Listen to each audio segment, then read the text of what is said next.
Le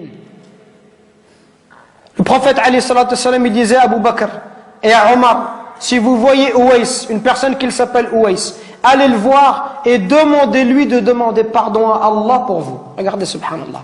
Si vous voyez Ouais, allez le voir et demandez, dites-lui que le prophète alayhi salatu wassalam lui passe le salam. Dites-lui que le prophète lui passe le salam et demandez-lui d'invoquer Allah pour vous, qu'il demande à Allah de vous pardonner. Omar, toute sa vie, il l'a cherché. Wallahi, toute sa vie, Omar ibn Khattab, il a cherché Ouais al-Qarani. Il l'a vu à la fin de son califat, quelques années avant de mourir. Quand il l'a vu, il l'a trouvé. L'histoire, elle est longue. Il lui dit, est-ce que c'est toi, Ouais? Ouais lui dit, non, qu'est-ce que tu me veux? T'es qui? Il dit, moi, je suis Omar ibn Khattab. Il lui dit, qu'est-ce qu'il y a? Et il lui dit, le prophète, il m'a dit tout cela, tout cela. Ouais, il commence à pleurer.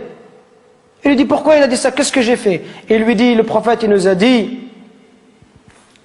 si on te voit que tu demandes pardon à Allah, et que tu avais la peste et que tu as été guéri, excepté la taille d'une pièce dans ton dos, parce que tu avais une mère et que tu as été bon envers elle. Ouais al-Qarani, à l'époque du prophète, il était croyant. Il n'est pas parti voir le prophète, il ne s'est pas déplacé. Pourquoi? Parce qu'il avait une mère, il ne voulait pas l'abandonner. Il voulait rester avec sa mère. Regardez, il voulait rester avec sa mère, il ne voulait pas la laisser toute seule.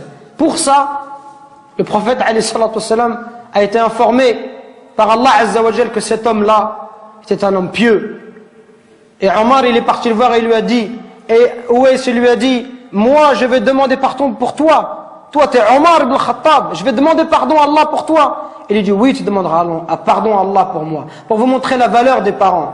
Allah, il nous interdit de faire de dire la moindre phrase. Le moindre mot. Fi, ça n'a aucun sens. Ça n'a pas de sens. Fi, c'est une onomatopée. C'est un son. C'est un mot qui est composé de 2 lettres. C'est le mot le plus petit en arabe. C'est pour vous dire que si tu n'as pas le droit de faire à ton père, celui qui fait des phrases entières et qui lui dit tu m'as jamais rien appris, tu m'as jamais rien donné, et qui se plaint, ça c'est encore pire.